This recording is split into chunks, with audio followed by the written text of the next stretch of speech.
grants after hours, and I will continue to put that work in place. But I think it is very important that we have a unified vision and where we want this city to be in 20 years, so that when we go to the table and ask to leverage our local dollars with outside funds, we have a plan that's been adopted by the people. And another thing that I want to add too is that it's the job situation. I mean, you have Amazon is here. Amazon is running 197 trucks right now every day, carrying 30,000 pieces of mail or whatever they're delivering. But they're not hiring a lot of our local people. So I think, and it's looking at part of this plan here to keep going with it, I really think that we need to try to figure out how to keep people here and get them employed. And, you know, I mean, and I'll just say those were issues and comments that came up throughout the public engagement process. And, you know, the quality of life is a factor that really is one of the things that keeps people in a place. And so having not only places that people want to be, you know, like your beautiful downtown, but creating more places like that across the city where everybody has an opportunity to recreate and socialize and have a sense of community. Those are all really important factors into how people think about the quality of the place that they live, because they're engaged in the community. And so this plan really focuses on how do we create those places where the community wants to gather and wants to be. And I would say, you know, we heard over and over again about this, you know, the lack of school, the problems with schools, the school system, lack of educational attainment. There are many recommendations in here about working with the community college and partnering with the school system to really help create that pipeline for workforce development, which is so important in what businesses want to see when they come to your community. So we have addressed those issues kind of globally in the planning process. And in addition, really the issue around housing is, you know, you have very, very low income housing in this community, and then you have market rate housing in this community. But that leaves a lot of people out of the housing spectrum of what they can afford. And so building in that the housing developments that kind of span that affordability range will also help create a place where people can live in this community. So those are all ways that kind of some of those are addressed in the plan. I just have one last comment, and I do appreciate the vision that the mayor has had, that she has to see a vision for the future of Abbeville. Those concerns, I'm sure, can be addressed along the way that I mentioned. So thank you. Sure, thank you. Mayor, I'd just like to say, one time there was a Fruit of the Loom factory in Kaplan, there was a Fruit of the Loom factory in Abbeville, and there was a Fruit of the Loom factory in Generate. Well, the corporations decided that they were going to just pack up and leave. And it affected the economy, the workforce in our community. But it didn't bankrupt us. We didn't go down the drain as a community that nobody wanted to live in. So we're pulling ourselves up by the bootstraps now by endorsing the master plan so that we can have a better economy in the future. Now, no big corporation is going to come to Abbeville because of a lack of workers, education attainment, but that does not put us in the dumps. We have to keep working, change all this. And in the future, with the master plan in place, I think that would help out a lot. And I will say that I get calls, I'm on the phone a lot with businesses that, and business owners who operate in other communities. There's multiple prospects on the horizon who, you're right, you know, a business is not going to choose to come here right now. We have problems, right? Most importantly, insurance problems, right? Part of this plan is addressing that and some ideas on how we might start tackling some challenges that might bring down insurance rates. So the businesses that are looking to be here, and they're good businesses with good paying jobs, it's because they love Abbeville and they want to do business. They choose to do business here, even though it's hard. And so if we can make more people love Abbeville in that way, I think we attract more businesses, which brings better jobs, which keeps our youth wanting to come back here. And so, you know, I attend a lot of economic development seminars. I've done a lot of work in that space, and more companies are relocating where the people are that they want to hire, right? So that it's kind of a reverse where you want to attract the right talent here, the top of the crop to live. And that goes with crime. That crime plays into that, quality of life plays into that. But all of those are very, very difficult problems to tackle, and it takes a multifaceted approach and a creative thinking to fix some of those problems. Any other comments from the council before we open it to comments from the Kim, are we to assume that the final draft is now in place? Yeah, there's a couple small little like typos that I want to fix. But yeah, the draft is in final, it's in final version based on what the planning commission's decision was. I a couple weeks ago. understand. Yeah. Okay, I'm going to open up for comments from the audience. If you'd like to make a comment, please stand, come to the front, state your name for the record, and then you are welcome to give a comment. Anyone? Yes, ma'am.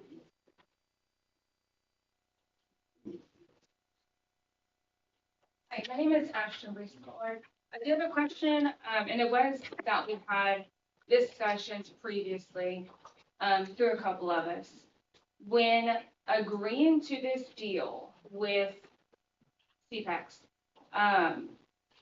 once it's signed, are we completely tied to it until the end of the duration? What deal are you talking about? What we all agree to, whatever this plan is.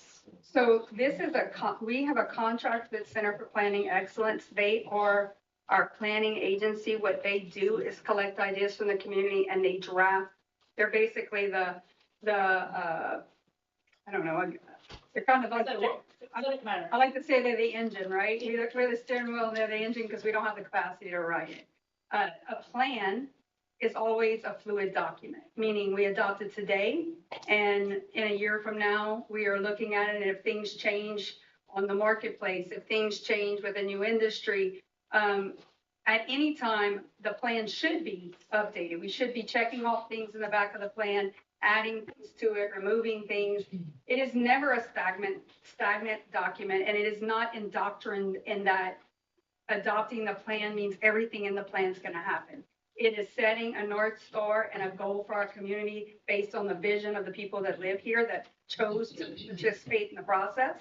And it's to make sure that when we as a council, or if I'm not here or they're not here, any council that comes after us looks back at that and says, before we change a law or before we do this, does it meet the recommendations that the community said they wanted to see in this plan, so that we are making decisions that align with what the community said they wanted. So does that answer your question? It does. And then I know that I had just,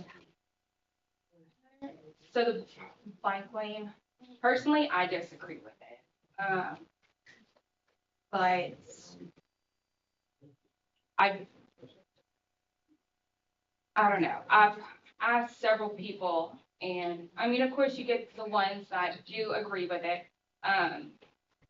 Just in my eyes, and the people that I've spoken to don't agree with it. I don't understand how that kind of came incorporated, and then it was like, all right, it's here, deal with it, kind of thing. Well, there was actually quite a bit of public engagement. There was a demonstration, there was feedbacks, there was public meetings. All of that was because the city was taking the state highway from the state and turning it into a local road. As part of that, we had an opportunity to change the traffic flow on those roads. And although most people that disagree with it are upset because they have to go slower coming through town because they think it's a bypass to nowhere, it was actually, the concept was to slow traffic down through the residential neighborhood coming through downtown, to slow traffic down as they drive through downtown, to make people more aware of the people that are crossing the street to go to City Hall, to the courthouse that work every day, and to stop all of the wrong way driving that people were doing through downtown. I realize if you don't spend a lot of time in downtown, you didn't see those things, but I saw it every day, as well as you can ask anybody that works at the courthouse, City Hall, any attorney that's done business here. And although I am fortunate to have a vehicle, and most people are fortunate to have a vehicle. There are a lot of people in this community who do not. And yes, there still needs to be some education on what the bike laws are in Louisiana, but a demonstration proved that we could take a lane of travel out. And by all means, if I could have widened the sidewalk and not had it be a bike path, we would have done that, but we didn't have the funding. But we could take a lane of travel out. We could slow cars down. We could reduce the number of 18-wheelers who were coming through our historic downtown and coming into conflict with human people that live and work in our community. And we could put up four-way stop signs instead of stoplights, which help pace traffic without causing any significant delay to traffic. And we collected the data, and we showed the data on that, collected the speed limits.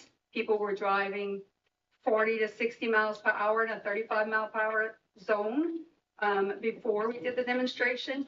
There was 60-something, I think it was 60-something% of people in non-compliance of the speed limit, and we reduced that down to about 10%. So once all of that data was collected, that is whenever we presented it in a final draft to do construction, because we had money to do construction on the roads. And instead of just putting it back as a 4-lane road with 2 lights, we decided to go with 1 lane, use the additional asphalt for a mixed use path, a bicycle path for people that might want to run or bike, and adopted the plan and went to construction and built the road the way that we felt functioned better for the downtown, the people that live and work here. So I can understand, and I don't expect everyone to agree that this council was part of that. It was presented to the council on multiple occasions. There was a lot of outreach, more outreach and public engagement than we've ever done pre-construction to a project. And ultimately, we went forward with the project. So that's how it happened. Okay. That was my main question, just because I have heard, and just personally, just the disagreements with it. And so I don't know, just to ensure that the disagreement with it was ultimately considered, and it kind of just wasn't something that was, well, this is kind of how we want to run it, and this is how we're going to do it, kind of thing. I invite you to come to these meetings every 2 weeks, and you will see that it is never without consideration of what people think. This is actually, our meetings are probably more well attended than any other government agency in our parish or area. And we actively engage, and we always consider public comment. Just because we don't change something doesn't mean we didn't listen and consider it. We actually made changes based on all the feedback. Some changes, some of the original projects stayed and some of the projects changed. Okay, and that's going to be all we're going to have. You can make comments, but we're not going to keep going back. No. Okay, thank you. All right, who's next? Anybody else? Yes, ma'am. Come up, state your name for the record. My name is Tammy Thompson, and I've been a resident of Abbeville my whole entire life. I don't really think the question of how are we going to pay for this was really answered. And I guess my concern is I have grandkids. And, you know, I'm concerned about my grandkids, my great-grandkids. I have a son who's 27 years old and is ready to move out. So I don't think the question was answered, and I'm concerned about that. So I will say, to answer your question, the reason that all of my friends and family moved out of here is because they didn't like the direction that Abbeville has been going in for the last 15 to 20 years. I know that I'm not going to go into a deep dive of why I think that happened, but, you know, we have actively engaged the youth. Actually, some of my youth council are sitting out in the audience. We had a lot of youth attend these meetings, and a large part of that discussion was what are the things that are important to you that make you want to stay or come back here, right? A lot of this plan was done with the idea of what would make people want to come back and live here, and that is part of it. To answer your question on how do you pay for it, through fiscal responsibility and creative financing by going after outside funding. The reason why we picked the 2 corridors for the visioning session is because there are money specifically for areas of high crime and low poverty. And so we know that we could leverage some local dollars.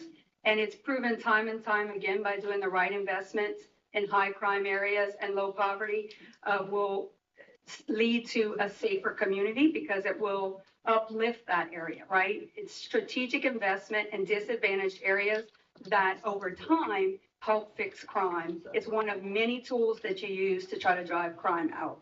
And we all know we have a crime problem here. And we've given raises to the police officers and we built the force up that it's not going to be policed away. It's going to be 100 different things with 100 different funding mechanisms to do it, to eventually make the dent on crime we need to do. And you have my commitment. I know you have the chief's commitment. I know the council. We know it's the most important thing, but there is no one bullet that's going to fix crime in this community. We also have insurance rates. Absolutely. That can't afford to stay here either. And so one of the things in this plan is the recommendation that the city participate and the parish should do it also, and the community rating system, which is a program that has proven in Lafayette Parish to lower insurance rates by 10 to 15%. It's a very heavy lift. And so we're looking at consulting agencies to help us do that program, but if done successfully, it can drive down insurance rates. That's probably the only thing we as a local government can do. Our legislators are aware of it. They're fighting for us in the Capitol. As a local community, the one recommendation is be more mindful of not building in floodways. I think we've done a good job of that over time. But the community rating system is listed in here as one, and it's something that I hear time and time again that can help bring insurance down. So I agree with you. Insurance is a huge problem, and it's not going to be a fast fix, but we are all aware that insurance and crime are the two biggest problems, and we're working on them. Thank you for your comments. It's high crime and no jobs. I mean, you finish college. And so I think you mentioned that earlier, you're focusing in on that. Yeah. And we're gonna have to do that when we develop this plan, I think. Try to figure out what kind of industry we can bring here, what kind of jobs people can have when they get out of school. There's nothing here for them. We actually have a $30 million expansion at the hospital that's coming with new surgical units and a delivery, upscale delivery unit. It's because the surgeons in Lafayette can't get hospital rooms. So, as part of this plan, we're actually focusing on kind of the hospital area. We're working on some projects there for infrastructure investment that we might be able to do to help with that project. That's going to bring more work and jobs to Abbeville. We have a lot of industry that is trying to move. They need to be adjacent to the airport. Over time, we've kind of leased out all the property for pennies on the dollar around the airport. So I'm trying to recover some properties so that we can help these businesses that are bringing high paid aviation mechanic jobs and other things to the airport. It's quite a bit of job opportunity there. There's also another major industry that's looking here because a person that lives here wants to be here. And so I agree with you. We have to bring jobs here, but it takes, people that are business minded that can have those conversations and figure out how what can we put on the table as government that makes it more attractive to them, because we know they're coming into a challenging environment to do business. And I think that we can't just, the competition to get businesses to come in the community is great. I mean, we're trying to get businesses to come into Abbeville, but there are other communities around that are doing the same thing. I mean, it seems like everybody's going to Lafayette. That's everything in Lafayette. You name it, and it's in Lafayette. Yeah. We're trying to get some of that here. That's why we're working on this plan. And one of the things that would really make us more competitive against Lafayette would be the elimination of inventory tax. That is a bad tax for businesses. It was actually as part of the amendments that were on the ballot on March 29th. It would have allowed for us to opt out of inventory tax here in Vermilion Parish. I don't think Lafayette's going to be able to do that because they're too dependent on it. But for us, it's a very small portion of our budget. I actually have board looking into, now that amendment failed, whether or not we as a local government can exempt property tax on inventory inside the city limits of Abbeville, because I know multiple major retailers that have looked at properties that are vacant. And because of that tax, it shows that you're too reliant on taxes and they don't want to do business here. So if we could eliminate that, it would put us at a competitive advantage over Lafayette. So that is something that we're working on. I don't know if we're going to legally be able to do it.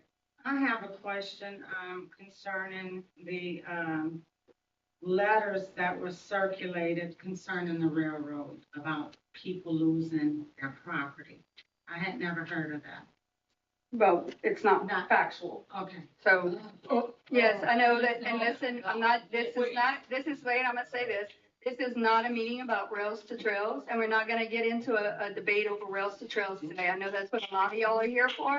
It is not on the agenda for discussion, and we will not be discussing it today.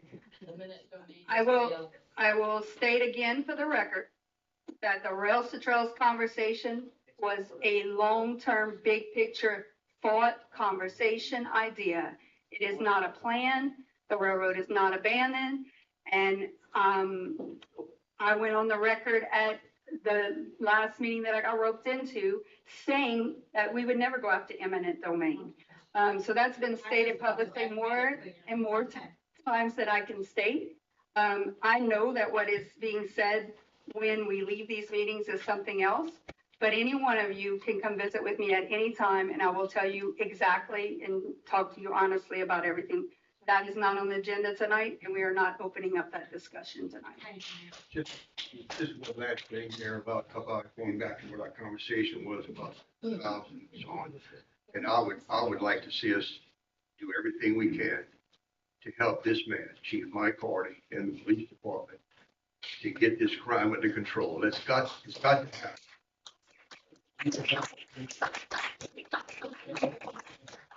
I agree, and we put new resources on the table to the chief every day. We've built a good camera network. He's working well with Vermilion Parish Sheriff's Office. They really are making some improvements in the area of crime. I want to say this, just based on that comment. I know that we had a homicide that they're still investigating, but right after that, we had a shooting. And it was a shooting where the person whose house was damaged got on the phone and got online and said this happened and this is who did it and I saw it. And, you know, I was making calls to the sheriff's department and to the crime center, the chief, we all spoke. They were all the agencies were communicating. And I mean, that happened at 11 p.m. and by 10 a.m. they had made an arrest. I think that is proof that through people speaking up, through the community saying not in my neighborhood, through multiple agencies working together and using all the resources we put on the table, we can solve crimes and get people off the street. Now, keeping them off the street is a different story, but we're working on that too. But I think that that's a good example of putting all the resources, using all the resources and making a difference when a crime occurs in our community. Thanks for clearing that up, Mayor, because the feedback out there is that the mayor and council are unconcerned or lack of care for the city of Abbeville. And I think every council person sitting here tonight, along with the mayor, and Chief Hardy can testify that we're in constant contact with him for crime. It's not like we sleep. Sometimes I'm texting him 12 o'clock at night while everybody's sleeping. Please don't think that we or believe that we don't care. Everybody sitting up here really care about their city and want to live in a safe city. And give Chief his credit that when you call, he answers. I mean, you text him, he texts back, and we're doing everything that we can to work with him to combat the crime. Listen, and years ago, there was some uptick in crime like this, and one person or a group of agencies decided to go after federal RICO charges on these small gangs that were committing crimes in our community, and they were successful in that endeavor. And so one of the things we did was got a contact at the FBI for Chief. We made some calls, and we're going to try to set up a meeting where we bring in someone who can look at what's going on. And I would like to see us go after federal RICO charges and put these people behind bars with federal charges where they don't come back. Mm-hmm. So, and the chief has agreed to have that meeting with me. So we are working on that. Well, that was the Legion of Doom.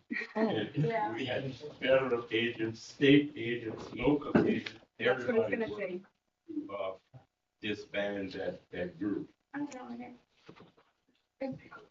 Any other questions or comments? Yes, ma'am. Stand and state your name. Come up here and state your name for the record, please. Yes, ma'am. Hi, pardon me, Mayor and council. I know your name, but can you state it? I'm Dana Place. Anna, please. That's okay. Okay, and I have a question before you move on. Mm-hmm. Okay, under presentations, number one is the presentation of the Imagine Abbeville Master Plan. Yes, ma'am. And then I see under new business, number two, it is to adopt and endorse that Imagine Abbeville plan. So my question is, and I don't mean any disrespect, it's just for my understanding. My question is the rails to trails part of the Imagine Abbeville? Because on number two, you're asking the council to vote whether they want to adopt it or not to adopt it. So is that rails to trails part of that plan that tonight you're going to vote whether to adopt or not adopt? So I'm going to answer the question about is it in the thing. For those because some of the same faces were in here for the planning meeting that were in here for that are in here tonight. At the planning and zoning meeting, there was a paragraph, and I know Kim touched on it. Under transportation, it said rail, and there was a line in there about connecting Abbeville to New Iberia, right? And in that meeting, I presented an amendment to the plan that stated, this is what it currently states because it was amended. So what was presented previously, I'm going to tell you what it says. Rail. A rail spur enters from southeast portion of Abbeville, primarily between Franks Alley and Maud Avenue. The connection is owned by the Louisiana and Delta Railroad and connects Abbeville to New Iberia. The city will evaluate the cost to restore rail service for commercial need and use, right? So if we can bring commercial businesses here, we will do that. That's what it says. The city will also look into feasibility of passenger rail service should the tracks be restored. And if the tracks are abandoned in the future, the city should look into the possibility of developing a walking and biking trail that connects the Vermilion River to Lafitte Park within the city limits of Abbeville. That's what it says in the plan. And that is the only mention of the railroads or a walking path or a trail. It was the amendment that the Zoning and Planning Commission passed at their meeting. Now, to answer the question about the council adopting it, I'll let board, I can explain it, but I'll let board cover it, the city attorney. Go ahead. They're not adopting the plan, they're endorsing it. There's a difference. They're The plan adopting was it. made by the commission. And if the council chooses to adopt, to endorse the plan, it just means that going forward with any zoning or planning or infrastructure or anything, that we would consult with that plan. Even at that stage, it would still take council approval to get anything done. Does that answer, Ms. Vanna? Yes. Okay, thank you. Thank you. Any other questions or comments? Yes, ma'am. Okay. Sorry, I think this person. I'm Twyla. Okay, you'll go next? Okay. Twyla, what's your last name? Augustus. Just so Kathy can put it in the minutes. Mine is just a statement, when it comes to the youth, you know, I kind of heard mention of funding. To me, I think it's more of mentality than money. Because you can line kids up on the sidewalk and talk. It's not about the money. We're not reaching them mentally. There are not any things that can mentally stimulate and motivate the youth of Abbeville. And I'm talking about our Black youth. That's what I'm not talking, that's what there isn't anything to motivate them. But that's the future crime, though. We need that funding. I get if we change the mentality and the way you think, because everything starts here. If your mental process does not change, everything that follows that, where the mind goes, the body follows. If we change the mentality of the youth, we change the environment of the community. The mentality of the youth has to change. I 100% agree with you on that. And I would welcome any ideas on specifics on how we do that. Yes. Okay? I see, hold on, please. Yes, Bart? Yeah, I was I would ask that in accordance with state law, we, discussion or, comments have to be pertaining to the agenda item. If So somebody wants to discuss something else, they can ask to be on the agenda, and put them on another council, but for purposes of this meeting, we need to stick to, what's just on the plan itself? Okay. Wait, I'm gonna let this gentleman speak first and then I'll state your name for the record, sir. My name is Randy Hawthorne. Raymond. Like earlier, Mr. Charles was talking about the Legion of Doom. I was one of the guys that got caught up in the Legion of Doom drug cartel 20-some years ago, and I did 20 years for them. But I found myself, and I knew how I was programmed to believe was wrong. That's why I did it, because that's what I saw. Like she was saying, with the mindset. And it's so much that we can control in Africa that the government gives us that y'all can't stop. But we have to teach our children that's not the truth. We got to take that, still be a parent, no matter if they're 50 years old. Their life is still in your hands, no matter how we look at it, to the Most High. And Abbeville would never go nowhere. Business would never come if the murder keep happening. I agree. It's the murders I agree. that people leaving. Because Abbeville is a beautiful town. They had a bunch of people out here. We were selling dope, but it wasn't murderous like it was. I'm saying people still was out here.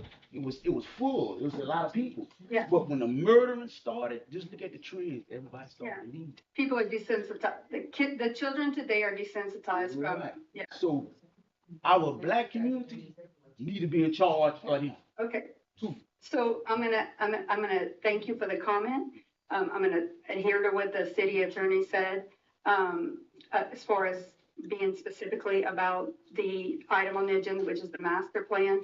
But I will say this, there will be a revision to this, and a part of this plan does talk about more activities for the youth. And so again, we can have another agenda item specifically to talk about this, and we will happy to do that. And you're also happy to take a meeting and discuss it privately too. But thank you for your comment. Okay. Are you done? No, I'm a real good chess player, and that's we need to build it so these children come and stimulate their mind and know the truth, because we don't really know the truth, and that's the part. And everybody knows this. We know we living a lie, straight up, and all of us slaves to the system. So we got to figure out a way for our community to stick together so we can survive what's going to come, because something is coming, and we got to prepare for that. Because if we don't, and we divide it, Abbeville will fall. I agree. Thank you, sir. Miss Anita, would you like to speak? Can you stand up, please? Anita Levi. I'm not, I heard him say this not on the agenda. I'm gonna just say this. Unless you talk to the parents who are raising these kids, you can talk to the kids till you blue in the face, because they're gonna do what their parents tell them to do.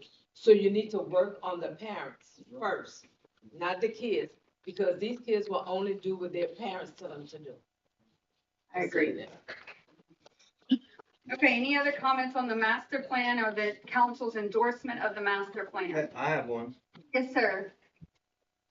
So I had asked a question the other day at the hospital get together for the, what was it, when they did the tax. Oh, yes, yes. We have smooth, beautiful streets in this city. Mm-hmm. The roads getting here, to here and leaving here are horrible. Mm-hmm. Talking They the state said- highways or, yeah. The Okay. roads, we all pay for the roads, some of them state, some of them federal, some of them parish. And they said Mr. Buriak was in charge of the roads on my question. He's the chairman of the transportation committee. What is the status of repairing the roads getting into this city? Okay, so I'm gonna say this. I'm gonna answer it briefly because we do cover roads in the plan, but I know that 335, which is on the south side of town, is the road that comes from the west and it comes up South Henry. That one actually has been let out and broke ground, right? So that's 167, okay. the gateway to our city. When you get right north of town, you gotta hold on. So Coming from the west on the bypass, off the east on the bypass, yes, sir. you gotta hold on. Yep. What- So I'm gonna say, I'm if you wait, I'm gonna say this, and I don't wanna oversell it. We are working on a plan. So one thing that I have done, it's not to toot my own horn, but I have been working closely with the Acadiana Planning Commission, who is Okay. our Metropolitan I Planning understand that. Organization. How much money have we spent on consulting and design and never gotten We any. haven't like any. The state has. Somebody, The state, I can't answer that question, but the Right. state can, yeah. we spend tons of money. You know, the Metropolitan Toll Authority has spent $40 million on a plan to bypass Lafayette. Here we are 40 years later, and the right of way is still a mile wide.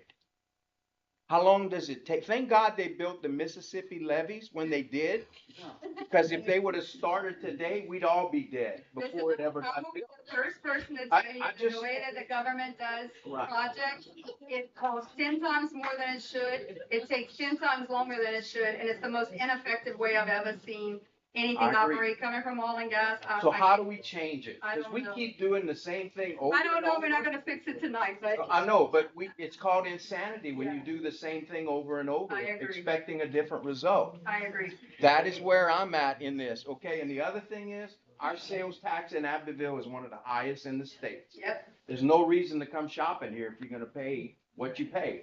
The reason the sales tax is higher in Abbeville than anywhere else is because we pay a staff of 32 full-time firemen so that we can deliver fire services within the city limits of Abbeville and outside the city limits of Abbeville. And that comes to a tune of $4.9 million. We collect $480,000 in ad valorem taxes in a year on the whole city of Abbeville, city of Abbeville. And we collect, with all the sales tax that we collect, which is less than 2% that stays with the city of Abbeville, that comes to $6 million, right? So $6 million and 480,000, 4.9 million for fire department that services not just Abbeville, but all of Ward 3 as well as the surrounding communities whenever there's a fire that they need. Also $4.2 million for our police force. And then we have about 1.7 million that goes to critical infrastructure roads because that's all the sales tax we have left.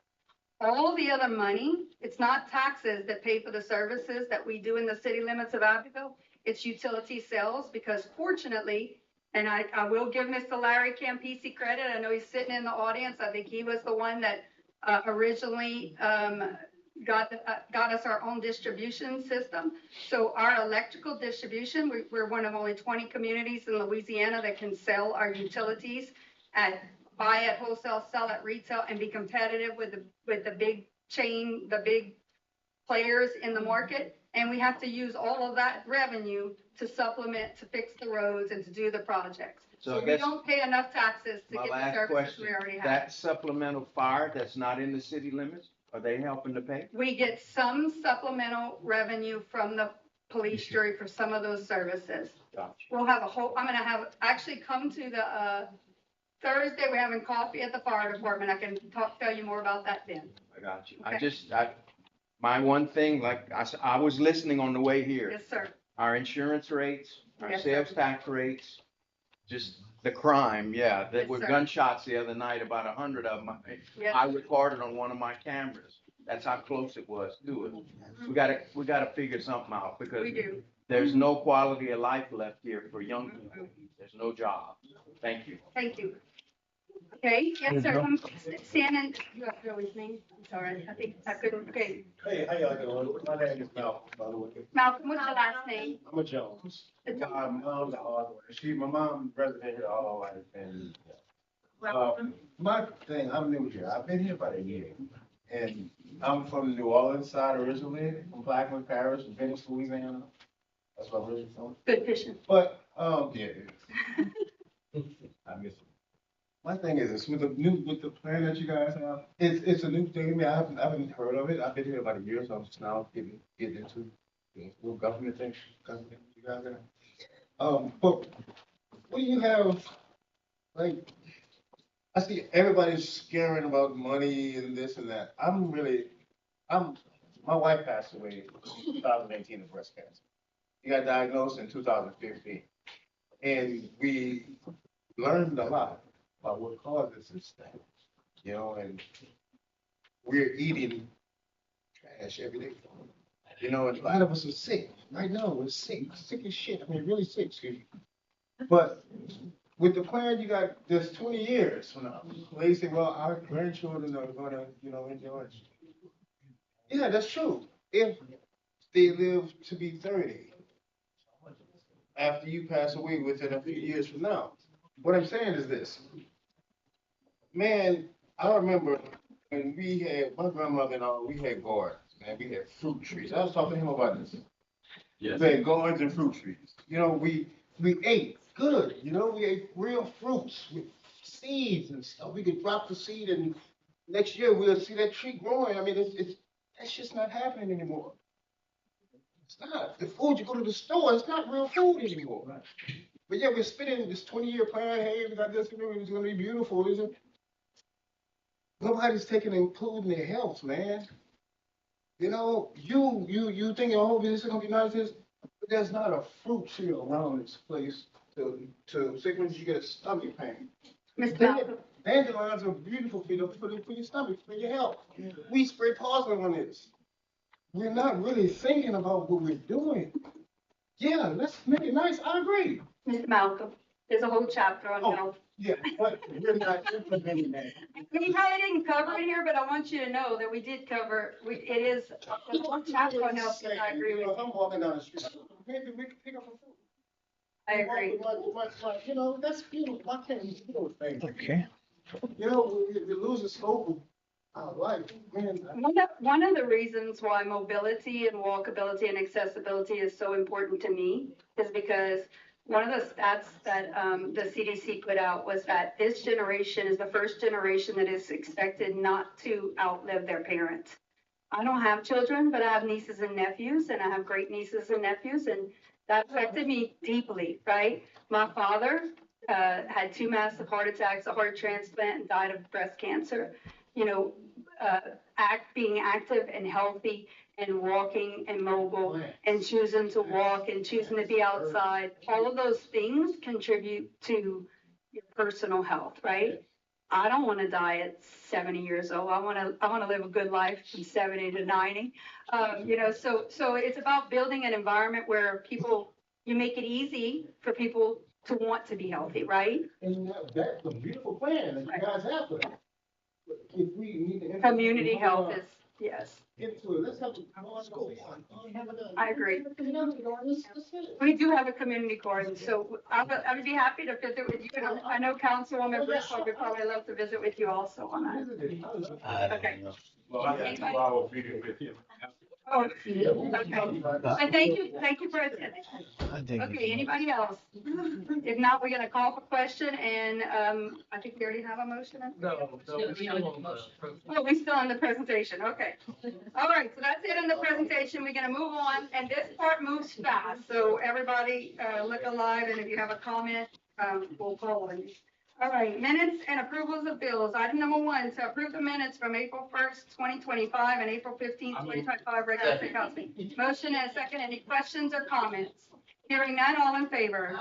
Any opposed? Motion carries. Item number 2, to ratify the bills paid in the month of April 2025. Second. Motion and a second. Any questions or comments? Hearing none, all in favor?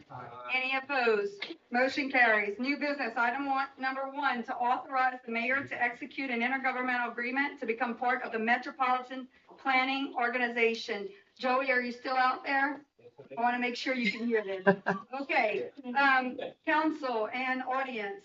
The Metropolitan Planning Organization for our region is the Acadiana Planning Commission. We, the council, in the past had already adopted the Acadiana Planning Commission as our regional planning agency, so we have been participating with them in quite a while. I know you've heard me talk about them before. They're helping us build a GIS database of all of our infrastructure as part of our planning efforts.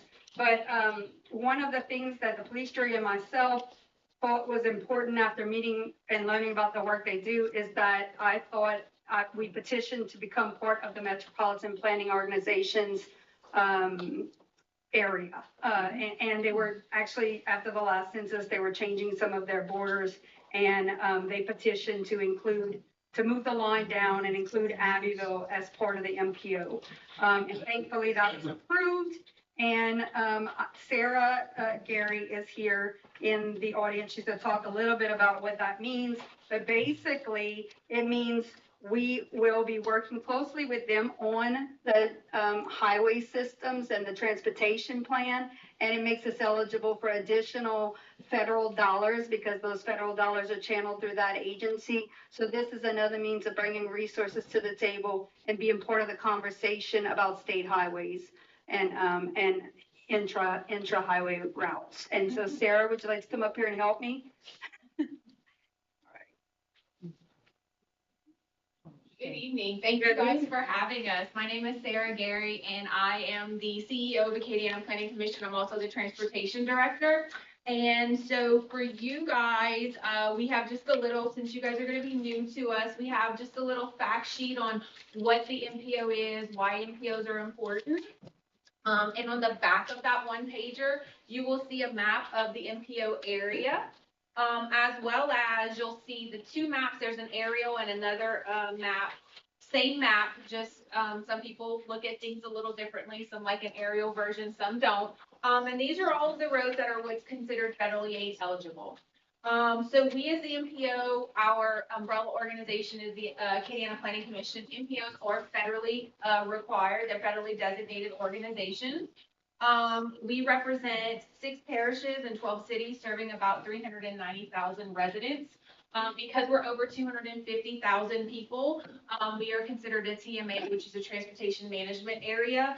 And because of that, we do have to have a 20-year long-range plan. We have to have a congestion management plan. We operate a travel demand model. Right? So like if you want to add a new roadway, you contact us, we put it into the model and we can tell you kind of what the output will look like. If you don't build it, here's what the scenario is. If you build it, here's how traffic will shift and those sorts of things, right?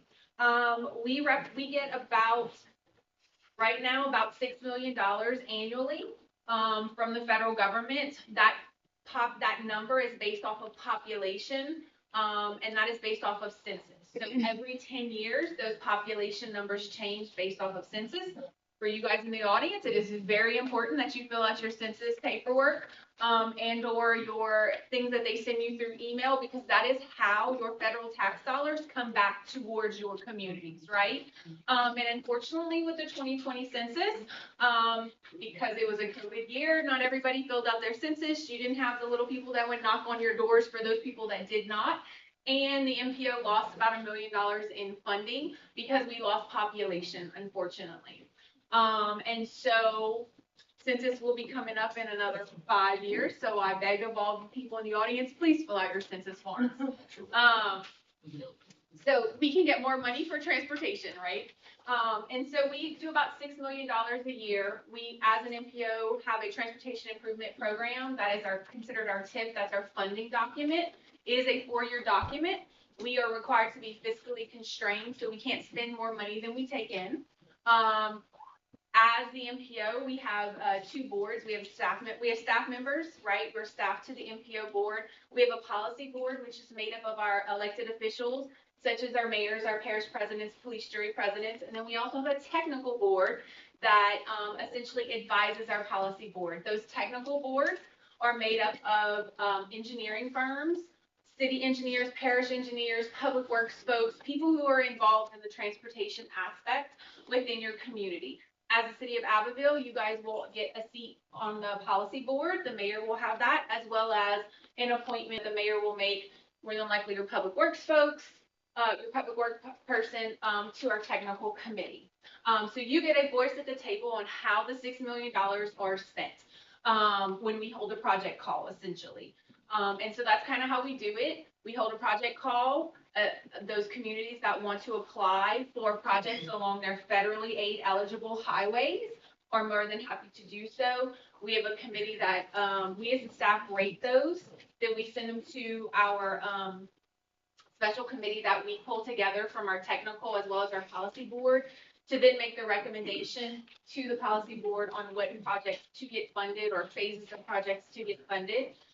This is federal money, so I'm going to tell everybody at the table, you guys are all witness, this lovely man is from, the gentleman is from the newspaper, so you will hear me say, it is federal funds, so it is slow money, okay? If it is a project that you need to figure out how to fund it locally. if it's a project that you want and you have time, this is the perfect money for it. Because it does take time to work through that federal process as well as, you know, the DOT process that goes along with it. Because we do have some communities that do put their funding towards state highways. And so because it's a state highway, there's, you know, you still have to go through the DOT review process, right? So it takes time. Again, if it's a need project, because you need it right away, better to fund it locally. If it's a want project and you have time, this is the perfect funding for it. Our funding comes with a 20% match, so the federal government pays 80% of it. You guys as the locals, if you get a project, are required to pay 20% to that project. And so that's kind of like what an MPO is in a nutshell. This is kind of, like I said, just a one-pager on why we're important. What do we do? What aspects we bring? This is the new planning area. So what you'll see in this chart that you have right, or the map you have right here, the red is considered the urban core. And then from the urban core, we're required by the federal government to build out where do we think transportation is going to be, whether through development or whatever in the next 20 years. Okay. And some people ask me why Abbeville, right? Because it's way south of I-10. And so we use CPRA, put out a receiving cities report. And so we use a bunch of different things to do our planning area, right? We look at traffic patterns. We looked at congestion stuff, but we also use this receiving cities report. And so you have a lot of folks that are at the coast that are choosing to move further inland, right? Well, they're living in a coastal community, which is very small, not a lot of traffic, not, you know, all of that stuff. And they're not ready to move to the big city yet of Lafayette, much less Maurice.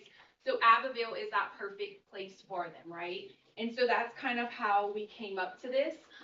The mayor was also, at the time that we were drawing this, was very interested. And so she asked us, can we explore this?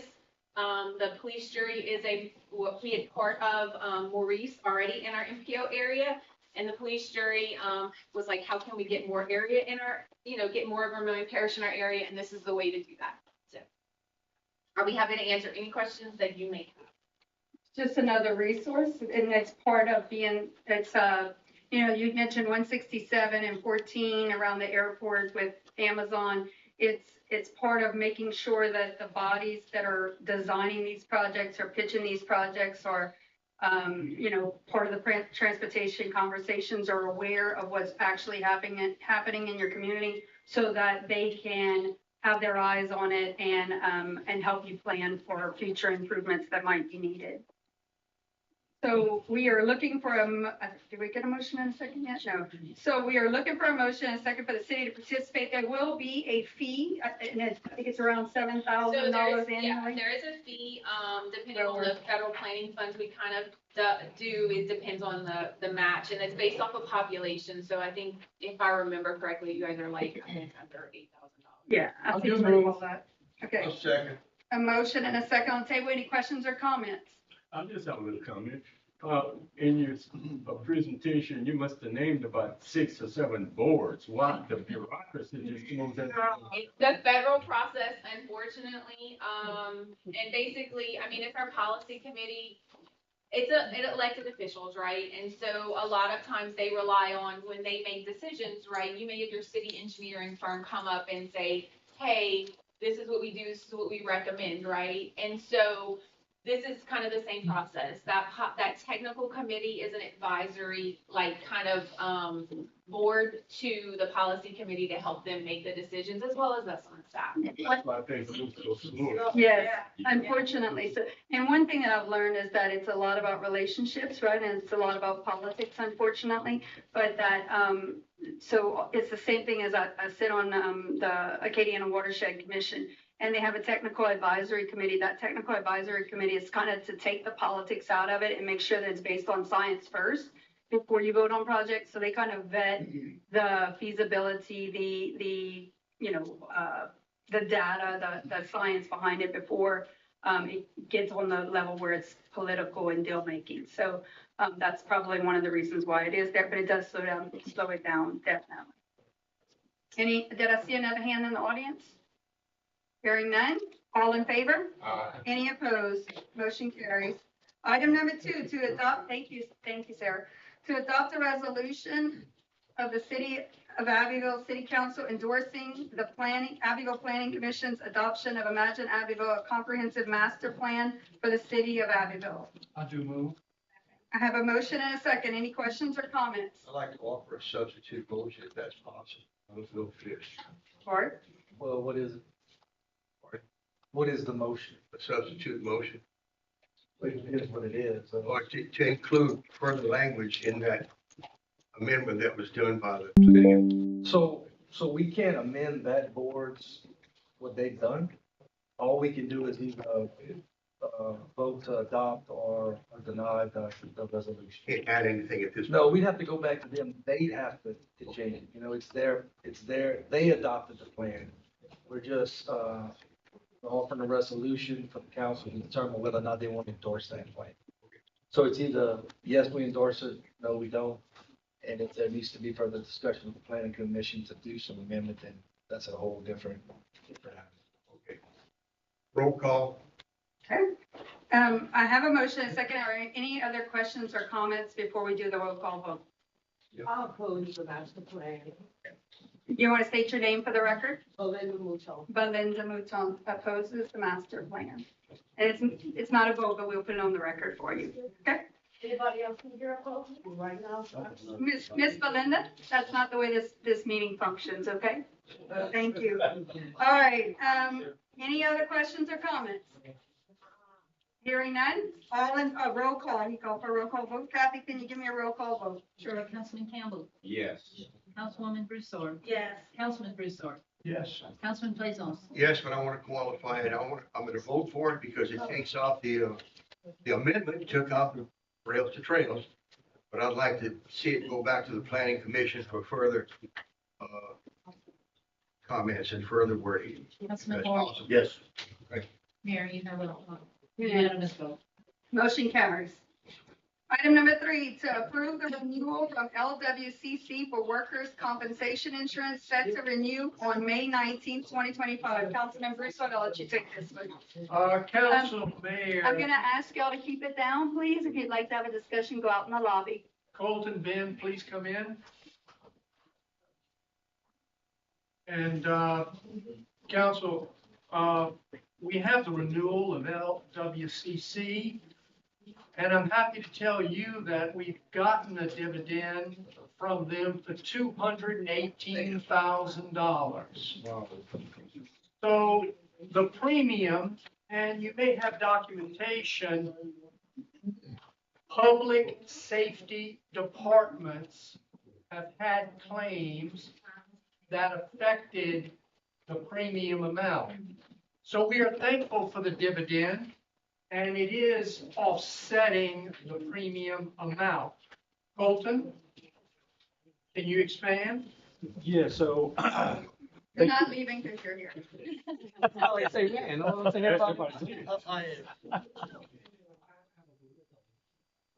Go ahead, Colton, you have the floor. Yeah, so we have a dividend from LWCC now. This is a total of 1.3 million in dividends given back. They've given a dividend back for 22 straight years, so they've been very consistent there. We have had some claim activity, as Councilman Broussard had mentioned, but I do want to say that the council from the top to bottom has been working with the different departments. They've been working with LWCC's risk management department as well. There's been active buy-in to get that under control. With the amount of payroll that the city has, there will be some activity. We'd like to see everybody be safe with no injuries, but that's not realistic. So we're working to minimize the claims, and we're trending in the right path with the plan that we have in place. And Colton, I'll add that we do have an active safety program in the city, and it's our partnership with LWCCA. And Chris, would you like to add? The attendance has been great. And Sure. the presentations. We do safety meetings once a quarter, and all the employees of the Public Works Department are required to attend. And, your rep from LWCC comes and he presents different safety items every quarter. So, Well, thank you for your time and for coordinating that. our next one's scheduled for June. If y'all want to stop by, Yes, sir. you can get with me. I'll give you the date. All right. And we're proud of the 22 years that LWCC has been sending dividends. And as you mentioned, the public should be proud that the city of Abbeville has received $1.3 million since our 2018 participation in LWCC. Yes, sir. So council, I will make a motion to approve that renewal. Second. Okay, a motion and a second to approve the renewal for LWCC for workers' compensation insurance set to renew May 19th, 2025. Any other questions or comments? Hearing none, all in favor? Aye. Any opposed? Motion carries. Thank you, guys. Thank you. Thank you, Ben. Yes, thank y'all. Mayor, we'd also like to add thanks to the insurance chair, Mr. Brady, Ms. Kathy for working with us and implementing this plan. It's often easy to compare two things side by side, but when you're looking out into the future, like this took, it's not so easy. So great job. Thank you. Thank you, Ben. Thank you, guys. Okay. Good to see you again.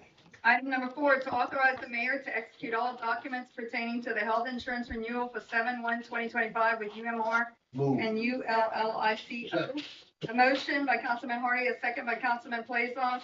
Chairman, you have the floor. Well, Thank you, Mayor, Council. We are at the time each year where we look at the health insurance renewal for our great workforce in the city. This is a particularly trying year, insurance crisis in Louisiana. So I must give credit to our broker, Lloyd Campese. A lot of work, a lot of hours with the committee, with the mayor, and with Miss Lisa Artigo. Please thank her. But this is a year that we have a proposal for the city is unique with a hybrid, and the 2% plus reduction is appreciated with you finding that. And council, we have a lower premium this year, and that was because of the new insurer that takes over what we don't cover. $394,349. And that did not come without a lot of work, a lot of time. This starts at the beginning of the year. We get to this point with a quote from ULISCO. And ULISCO is the Union Labor Life Insurance Company. So they're going to handle us. And at this time, I will make a motion to renew UMR and ULISCO for our health insurance in the city. Second. a motion by Councilman Broussard and a second by Councilman Plazoff. I'm gonna turn the floor over to Lloyd and then I'm gonna round it off with something. So Lloyd, you have the floor if you want to say. Oh, well, thank you. I want to first of all thank you, Mayor, and the council, the city employees, the chief, and the policemen who make our Sicilian celebration such a success. And without all of you, those efforts. As a proud Sicilian, I and the rest of the Sicilian community, thank you. I don't know how much more you want me to talk about it since you have summarized. This is a long meeting. I have handouts and I can do 20 or 30 minutes. Well, Lloyd, I'm gonna add, your hard work. Council, our reinsurer, our stop loss insurer was gonna go up $36,000 this year. It is the hard work of finding ULISCO with a 2% plus discount on that. So take the credit. Yes, thank you, Lloyd, for all the work that you put into this. We appreciate it. I know it was not an easy year for any of us, but we appreciate the work you did. And I want to go on the record to say, because it's important, I think that people understand, and I know we have new faces in the audience, that while our premium went down, we are self-insured for $75,000 for each individual on our plan. And with the increasing cost of prescription drugs, as well as health claims, our out-of-pocket cost to the city continues to rise. So I don't want the front page of the paper to say that the city saves 2% on insurance, because in reality, in 2020, we paid $2.3 million out of pocket. In 2021, we paid $3,096,000 out of pocket. In 2022, $2,494,000. In 2023, $2.7 million. And in 2023, $2.7 million. And in 2024, that number is still at 2.946. So while our premium goes down, our cost for prescription drugs and coverage continues to rise. So when I say that our benefits to our employees are excellent, but they come at a high cost, it's important that people understand that that's not the only number that's not all of our insurance costs for the city. That's correct. The largest amount of cost is in the self-insured plan, where the city is responsible for every dollar that we spend for drugs and all medical costs, from $0 to $75,000. That's where the bulk of all of our costs are. And Lloyd, I'm gonna add also that, with UMR, with Ulisco, with Optum RX, all of those companies are in the United Healthcare system. So it's with United Healthcare that the city is taken care of. And it's much easier when you can call one phone number instead of 3 different companies. So that is a good thing to go forward this year. And I'll end with, we may be smiling at the end of the year because we have a very good rebate on drug costs. Any other questions or comments? Thank you, Mr. Lord. Thank you. I have a motion and a second. All in favor? Aye. Any opposed? Motion carries. Thank you very much. Thank you, Lloyd. Thank you. Have a good night. Item number 5, to approve the quote from say it, I'm not gonna say it. Dakey's Home Improvement LLC in the amount of $9,800 for renovations consisting of concrete for the bleachers behind home plate and the roof structure repair and metallic replacement of roof with metal trim at Herbert Williams Park. I move. Second. I have a motion from Councilwoman Russo, a second from Councilman Harding. Any questions or comments? Hearing none, all in favor? Aye. Any opposed? Motion carries. Item number 6, Mr. Brian Plowden to discuss Herbert Williams Park. Councilwoman Terry Broussard. Mr. Brian, would you come to the front and address the council, please?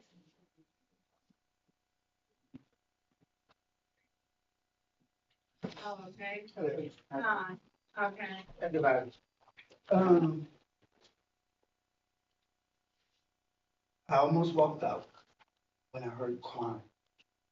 I started coaching here and having a dance team at 16 and I'm 48, and I'm still coaching.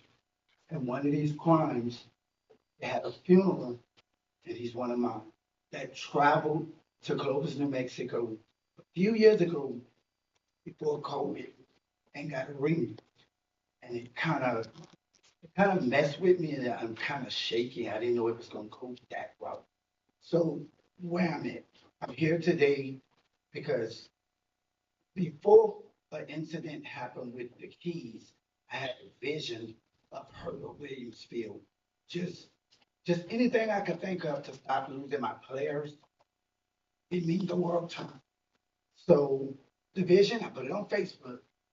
I want to give a co-ed tournament, and then that used to do co-ed tournaments in the field in Como Park, but they tore it down. Battle. In the park. Mm-hmm. Yeah. So, and it was nice. It was, my cousin gave in memories of your dead loved ones. And so I thought of something like that in memories of the players I lost, the coaches I lost. Wayne Brown and Roland Levine go back years ago. And it was under Tommy P. Clark, but he left. And I was coaching as a child with a sick mom with lupus in band. We're not gonna start, I'll probably be here all night. If I'm gonna use Tanika Nunez, she graduated from high school, but in her playoffs, I chartered buses to represent Abbeville for the playoffs.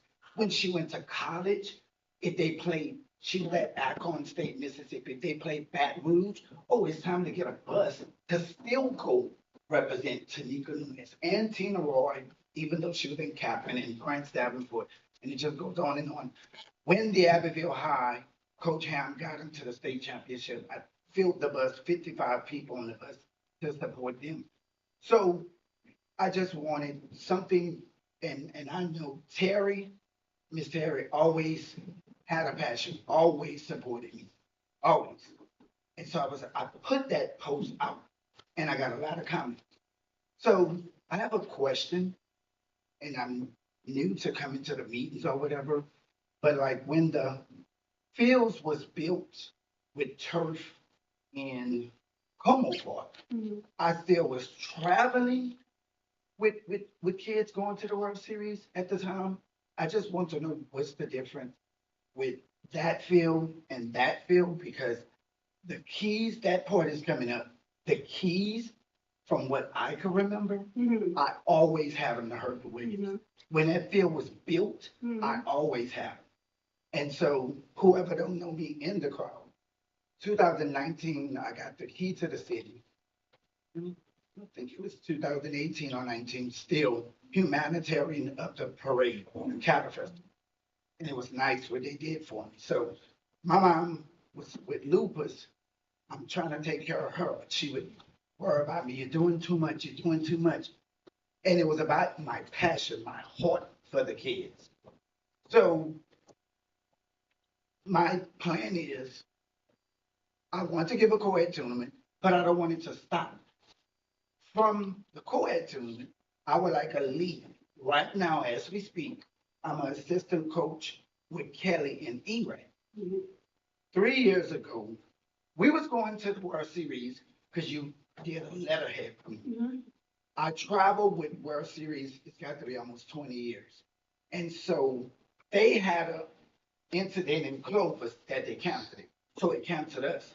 So when it canceled us, it was 2 years with COVID. Then we was gonna go and they canceled it. So that 3 year gap, I had children to fall into the streets, to die. Norman Levine was one of mine. And so they had a gap. They had a gap with the years that I traveled. It was like, it was my fault. It was like, it was my fault that some of them, they used to traveling with me, but the 3 year gap with COVID, and then when we go back, it get counted, it wasn't my fault. So there's 3 years, and when we tried, the tournament director in Clover said, you know, it's no more kids to do this World Series tournament. But and then I heard of crime. I talked to Chief Hardy one day, I forgot when it was. He told me if you ever need anything, security, patrol, I had a little problem in the park, and he did what he said he would do. He made a patrol. I had a boy want to fight one of my, and I'm nowhere near purchase. It was one of my white baseball players, and he was going to defend himself. But I don't know if he's going to get shot. So I called the police, and he did what he said. The police stood there, and not a big bad wolf. He left. Yeah. So I got a vision. If I give a co-ed tournament, which is adults, if I have security, I'm a good fundraiser. I would like to know how to get funding too for security. So that's a passion. But I coach, like I said, assistant in E-Rec right now because I love it. Right. I'm 48 and I love it. So a main goal is like Herbert Williams getting more attention, but it was mentioned to one of my assistant bookkeepers that it was told to her the field is not being utilized, and that makes sense. Okay, so I'm gonna make top comments so we can, we can take whatever action. But I know you called last week and there was an incident about a key, right? No one should have that key that you have that is not an employee or has a contract with the city. So we're asking for the key back. Oh, no, I got it. And wait, let me finish. And as far as practicing at Herbert Williams, because I think that was one of the things you were doing was practicing at Herbert Williams and wanting to host an event there. Listen, if I could leave every park unlocked, I wouldn't have a fence around a park. I'd rather kids in a park and kids on the street any day of the week. So we are going to be doing work in Herbert Williams, right? Pouring concrete, putting benches back, fixing the dugouts. So while that work is going on, we can't have anybody in there while the work's going on. But I know that they asked and you provided the insurance. Since you're not playing through the recreational league that does the recreation with Abbeville, you're not covered under their insurance. We require that of everybody who practices teams or has special events in parks. I know you've now provided that. I would look back in the minutes because I know we have this conversation every year or every 2 years. You now have your insurance in place. There's a special event permit for a tournament that you'll need to put in. And we'll get you that and you'll come back here with your special event permit and it'll get approved. As far as practicing in the park, we can make arrangements for that once the construction's done. It just can't be with that key. We're going to set the lock up in a different way. And so I know that my assistant called you. I was out of the office last week to set up a meeting. So I invite you to come and meet with me and Chris Gotro, and we will help you figure out what your needs are. And I want to see that park filled with kids every day that we can. So I think we're willing to work with you. You just need to be willing to work with us and abide by the rules that we ask everybody else to. And it's the same rules that have been in place for at least 5 years since I've been here. I won't sleep if I don't say it, I won't sleep. So when I got the call from Mr. Chris, he said, we got word that you had to practice with a team. It wasn't a team, it was 3 kids. 3 kids and about 7 parents. It wasn't an event, it wasn't a team, it wasn't a game. So I was like, we kept on with the keys or whatever, and I was like, why? I didn't have these keys. You got lost. I said, I got the key to the city in 2019. I can't even practice.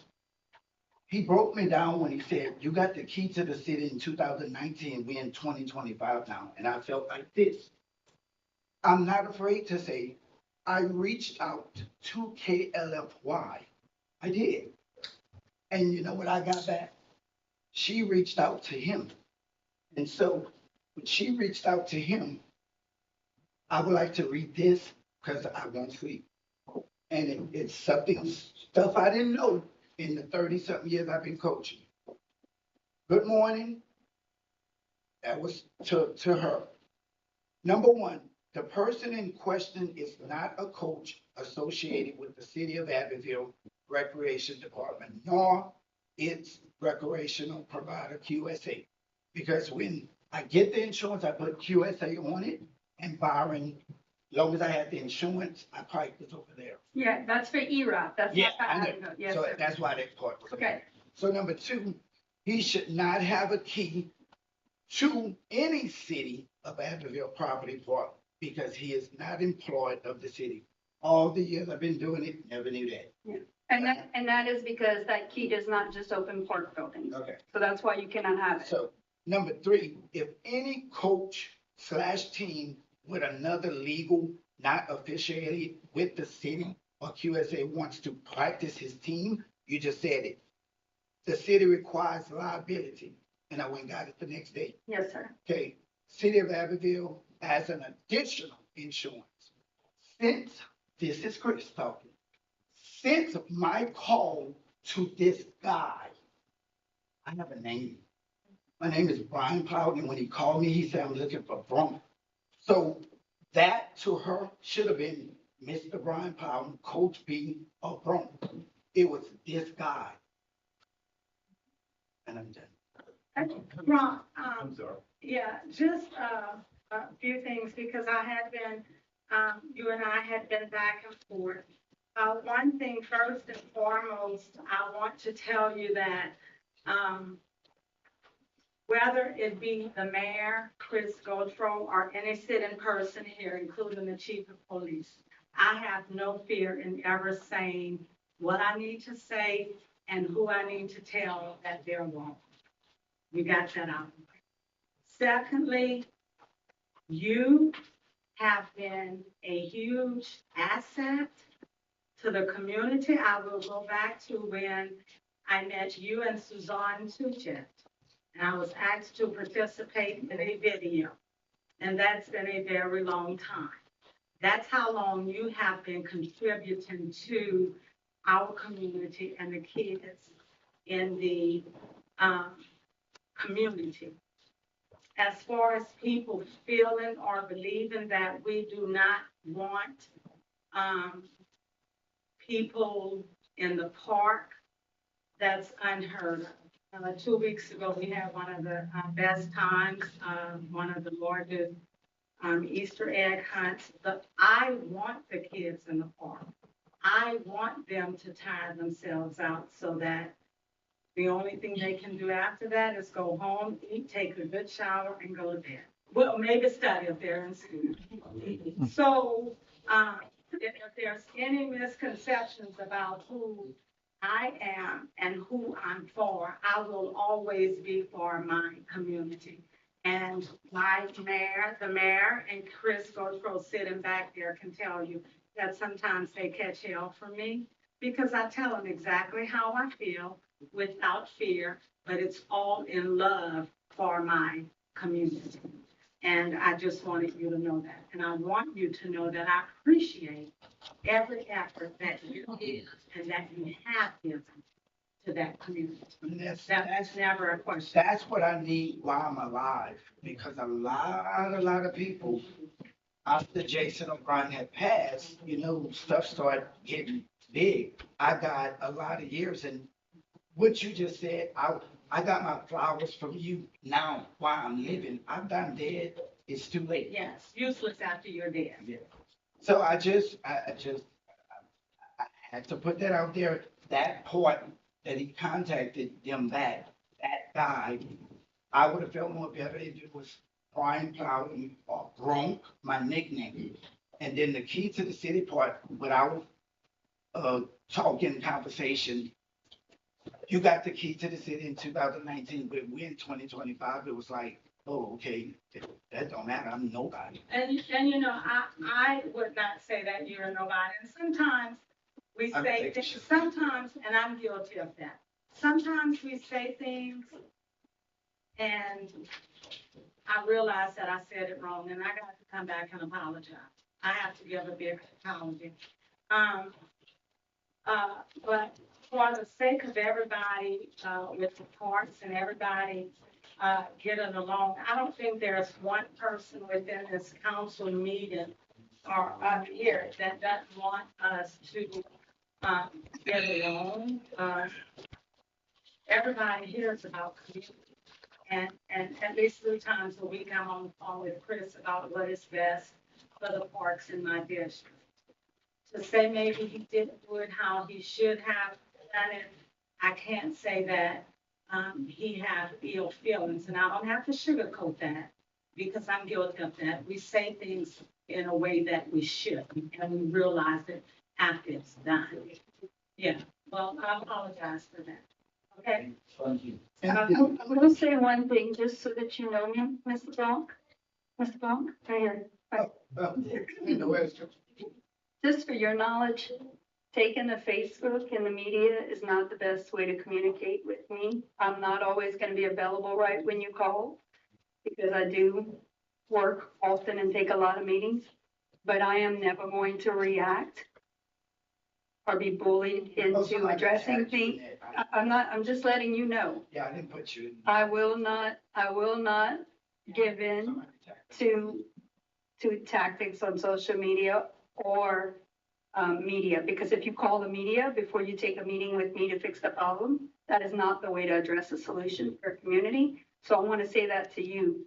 You have my word to work with you, but you do it again, it's not gonna be as easy for us to work together. And that's when I'm gonna give it to God and just give it up. So and we try do to get appreciate- baptized And just leave it alone. We do appreciate all the work that you do in this community, but I will say time and time again, trashing your community or those that are volunteering in the community, one side or the other, is never the solution, right? We all need to work together to be able to make a better community. Can the bill, like you said, you're willing to do it, can the bill get what Como Park got? It's never gonna be turf down there. I mean, I don't see that happening, but I don't know if you were paying right before this action, putting almost $10,000 into concreting the walkway, we went and picked up the old benches, we're getting it all fixed up.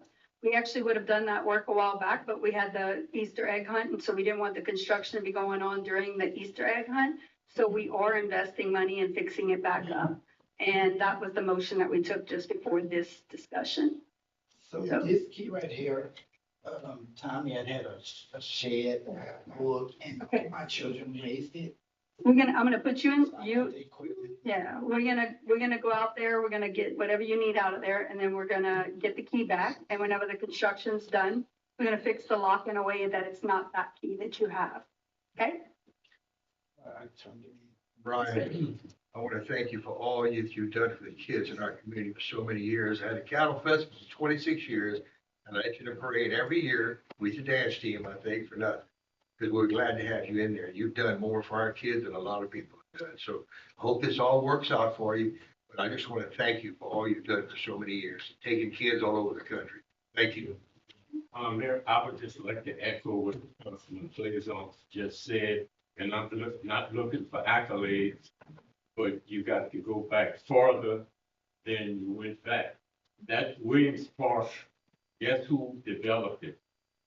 Carlton Campbell and Mayor Brady Broussard. Guess who put the lights up? Abbeville City Council at the behest of Carlton Campbell and Mayor Brady Broussard. Now, you had problems with Williams Park from the day we opened the park when we had the dedication. Remember that? Mr. Herbert Williams' kids and grandkids. And since that day, there's always been some problems with Williams Park. Now, I realize you would like to have Williams Park looking like Como Park, but that ain't gonna happen. So you just keep doing what you're doing, work to keep the park open, and if you need any help, you can call any of us on this council, and we'll gladly help you. But remember, you got started when Carlton Campbell dedicated Herbert Williams Park. Remember that? Been many years ago, huh? You just didn't mention it. I'm not looking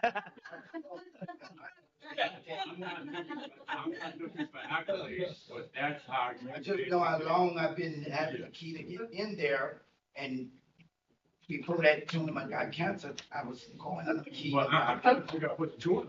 Okay, listen, I'm sorry, this is on a lot longer than this item should have, Ms. Bronx, so, and I'm saying Bronx because I know it's your name, but Brian Brown. So I see, Big in the back, and she would like to comment, so I'm gonna let her make a comment. I'm gonna maybe allow one more, and then I'm gonna shut down the conversation so we can move on to the next agenda item, okay? Go ahead, you have the floor. I have a question, Mr. Powell. You say, what key, you're referring to the key for the park, right? You've been having it since 2019, right? No, way longer than that. How long you been having this key? How long you been having this key for? I can't even. Okay. Okay, so my question is, you just wait not to use the key? If you've been having it for years, or you've been using this key? No, we've been practicing in that field, and we also have a lead. I've been having the key. If the key get changed, they would give it to me. Like Byron, I don't know who's the director. Byron said he's not the director, but when we was going to Clovis, we had to practice in Herbert Williams, and nobody opened the door for me. I had the key. Okay, from who? Okay, listen. This is not that, hey, wait, hold on. This is not how, Mr. Powell. This is not the way this public meeting goes. This is not a back and forth. So,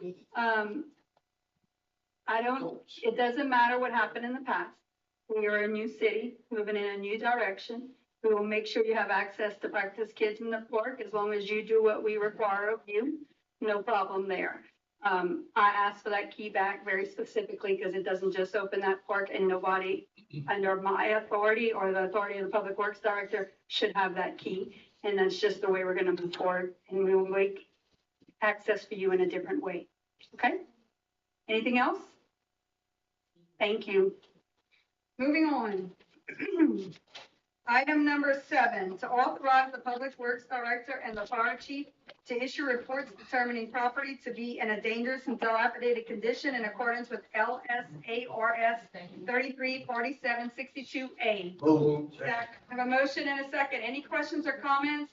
Council, this goes back to, we had dedicated this, our code enforcement officer, Brian, am I saying it right now? Brian and Byron and Brian Fisher, and he is actually been deployed. So we've worked together as a team to come up with a plan, and Chris Botro and Chief Meir have volunteered to be the two entities that help with inspections, and in Brian's absence, until such time as they don't think they can handle it, then we might come back with a different solution. So for right now, they're going to handle code violations. And thank you both to Chief and to Chris. We just need to take this action, giving them the authority to come to us and give those reports and be the dedicated agency for making those recommendations. Was a motion? Yes, we do have a motion and a second. Do you have any questions or comments? Hearing none, all in favor? Any opposed? Motion carries. Item number 8, to approve the quote from Sunbelt Solomon in the amount of $5,443 for a substation breaker for stop. Motion and a second. Any questions or comments? Hearing none, all in favor? Any opposed? Motion carries. Item number 9, to approve payment of the invoice from Pittsburgh Tank and Tower Company in the amount of $14,295 for the inspection and cleaning of ground storage tank and ROV inspection of the underground tank at the water treatment plant. Motion and a second. Any questions or comments? Hearing none, all in favor? Any opposed? Motion carries. Item number 10, to approve the quote from Red River Pump Specialists in the amount of $26,585 for the replacement of the gearbox and bearings for rotor number 2 on sewer basin number 1 at the wastewater treatment plant. Second. Motion and a second. I'm gonna give Lee a few minutes because I know he's here. Where's he at? Right here. Go ahead, Lee. Go ahead. It's one of 8 gear drives that we use at the plant. We run them 23 hours a day. We had a seal failure. It requires a crane, 2 or 3 tech guys. We want to upgrade the bearings while we're taking this apart. I feel like this is a good price. We're gonna use Fund 55, which is public improvements from ad valorem taxes, to pay for that. And you'll see there's 2 quotes. I don't know if they're attached them to y'all. But the company we're gonna use is about half price of the company that usually does it. So we're gonna try them out. No, you got Red River Pumps and Superior. Right. Yep. I like to hear that price. Okay. Any questions or comments? Hearing none, all in favor? Any opposed? Motion carries. Item number 11, to ratify payment of the invoice from Bayou Fencing and Supply Incorporated in the amount of $25,939.50 for the fence at Lafitte Park. Motion and second. Any questions or comments? Hearing none, all in favor? Any opposed? Motion carries. Item number 12, to approve repairs to service pump number 5 vertical turbine at an approximate cost of $22,000 and service pump number 6 vertical turbine at approximate cost of $28,000. This is at the water plant. This is actually 2 items that were in the bid whenever we bid out the water plant project. I think they quoted $300,000 to pull those pumps and replace them. And we had just repaired one and did it for about 25. So we said, we'll just take that out and do it ourselves. And, Motion in a second. one of those grants are gonna pay for one of these. Yeah, we're gonna pay this out of utilities, and then we're gonna reimburse whatever we have in CWEF. We'll reimburse the utility fund for it. Any other questions or comments? Hearing none, all in favor? Any opposed? Oops, sorry. Motion carries. I'm hungry. Item number 13, to support, to surplus unit number 639, a 2009 Ford F-150 pickup from the street department.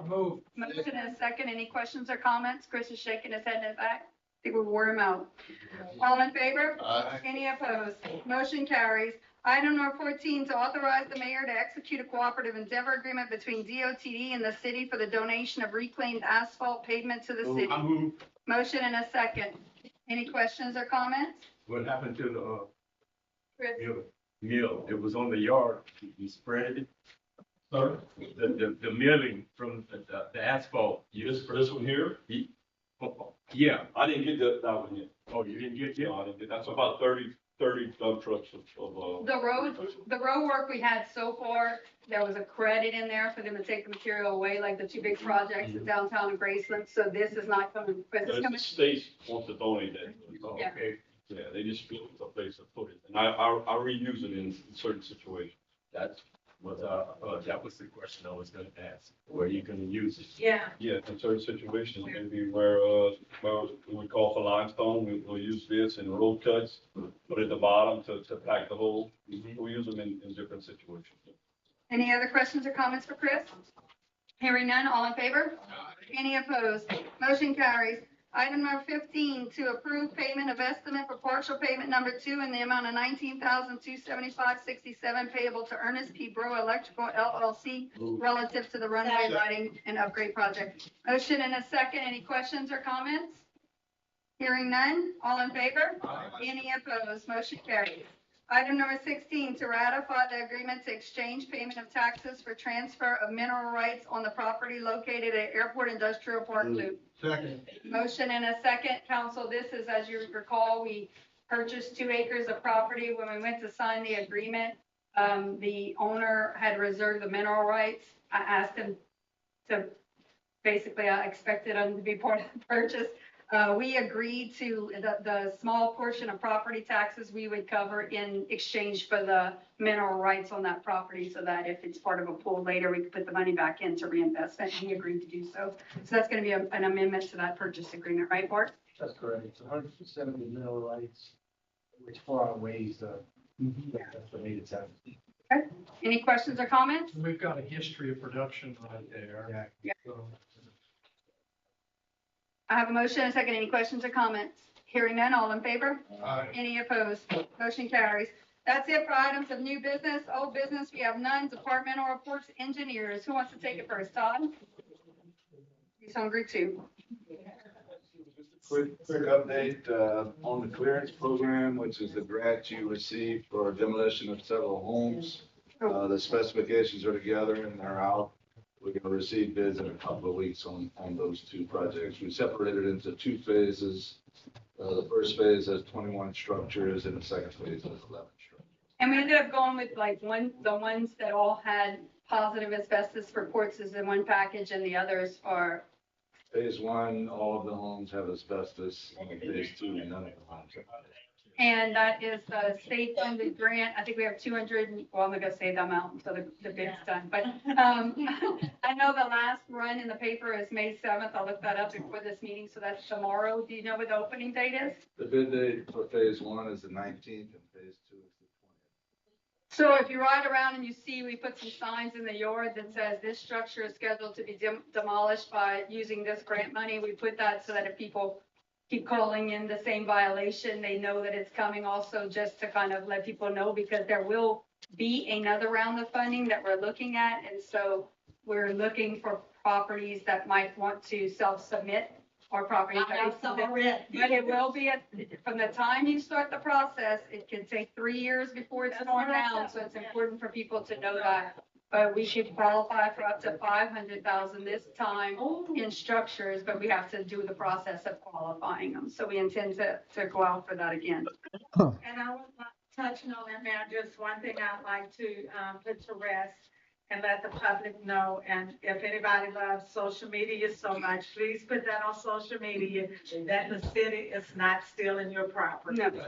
Actually, this property, please put that on social media. This grant actually is the property owners. We cannot lien their property. It actually forbids us from doing so. So, you know, we try to give the opportunity to people who we think are just stuck in a really bad situation, or can maintain the property after, or sell it, or put it back into use.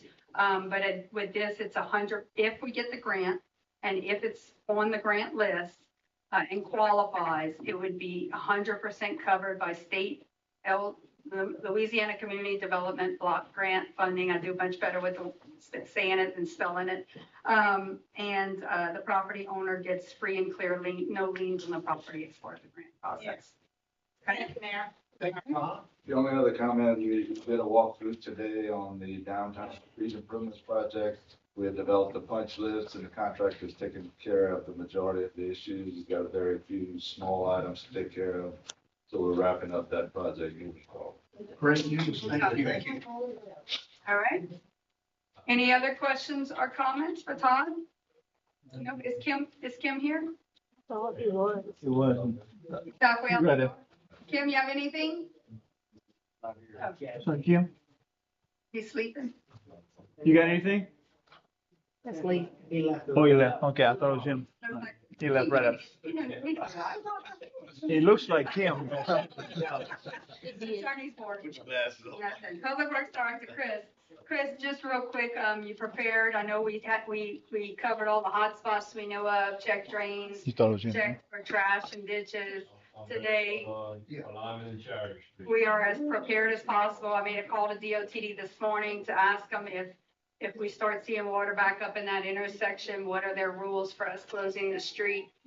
They gave us some parameters under which we could close it. So if it does start backing up and water gets high and water's going into businesses, we have a plan in place, Chris and I, and we'll notify DOTD and we'll close it ourselves. So that's a state highway. Yes. So the mayor reached out this morning to get permission, but we have to have permission to close the state highway. And I think it's a one-time permission. And they're well aware of the issue on that intersection of the road. And actually Chris and I have been in multiple meetings with them about doing cammering underneath, getting an assessment of what's the doors. We know that part of it is elevation, but coming up with what it would take to fix that intersection.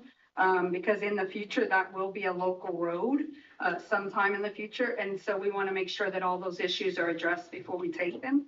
And the road will be overlaid before we take it. So we have been in multiple meetings with DOT and they weren't aware of how bad that problem is, but they are very aware of it now and helping us work through the problem. Any other questions for Chris? No, ma'am. Okay. All right. Parks and Recreation, I know that Byron is not here. He did send me a quick report. He said I will not be attending tonight's meeting due to games along with this weather situation. Abbeville Parks and Recreation Quality Sports Authority spring baseball season has approached the midway point. Games continue tonight through May 15th for regular season play. End of season tournament will begin on May 19th and will conclude on May 23rd. Romaine Catholic High School baseball team hosted their quarterfinals game on Friday, May 9th at 6 p.m. Game is subject to change and depending on the outcome of the upcoming weather. Thanks again to the city of Abbeville to help making all this possible. That's it for Byron's report. Mayor, I'm going to be quick. I just want to thank everyone who attended this meeting today and also all of those who put up time and attended steering committee meetings and gave feedback and came out and gave input as part of the planning process. Working together is the only way that we figure out how to fix the problems in our community, and complaining about things without putting the work in does not fix problems. So thank y'all to those who showed up and helped. If you don't know me, I try to lead from a place of hard work and love for my community, and I will continue to do so. I put in a lot of hours, but I think it's important. It's going to take that to get us from where we are to where we need to be. That being said, that's all I have. I have my coffee talk. The coffee talks with the mayor and guests. It's actually going to be at the fire station. It's this Thursday, and that is at 7 a.m. We're going to have Chief Jude Muir, Doris Longlenny Jr., Abbeville Assistant Fire Chief, Thomas Bork, State Fire Marshal, and Nick Witt, State Fire Marshal, will all be. Is Thomas? Is that the right last name? Hmm? Yeah. What Chief did. Okay. Okay.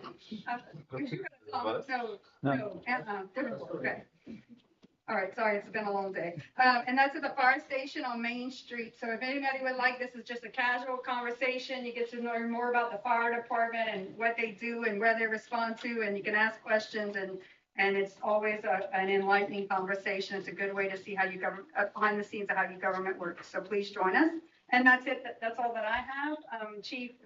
We got one more. Parker Abbeville Park ribbon cutting. I'm so proud of this one.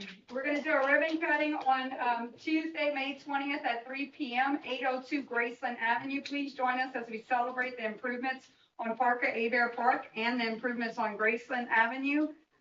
We hope that you'll all join us May 20th for that ribbon cutting. It's going to be a special event. And Christian, just put a note. Acadian Contractors refabbed the thing. The merry-go-round. To attend it also. Yes, ma'am. Okay. And that's it for me. Police Chief Mike, you have the. Thank you all very much for the temporary appointment for the dispatcher. It's going to save the city some money. You're welcome. Any questions for Chief? That's it. Chief Judemere, nothing but fire. Topics for discussion, council members. I'll start to my left. Councilman Campbell. Have nothing, Mayor. Thank you. Okay, Councilwoman Broussard. Yes, Vermillion Reach Group at, Ridge at nursing home the Saturday before Mother's Day. Is that from 8 to 11 or? Maison du Monde. Okay, and from what time?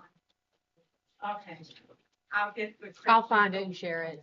Okay, Okay. that's it, ma'am. Okay, Councilman Broussard. One thing, I'll address the ordinance chair, Mr. Hardy, that if you could please get with the city attorney. We have section 13 to 50, which is loitering, and if we could add sleeping on city property, we could get the intoxicated, the inebriated, give more teeth to the police department. That would be a great addition to loitering. Bart knows you'll be coming, and that ordinance does not have that in it. So, thank you. All right, Councilman Plaisance. Nothing. Councilman Hardy. Nothing. All right, meeting adjourned.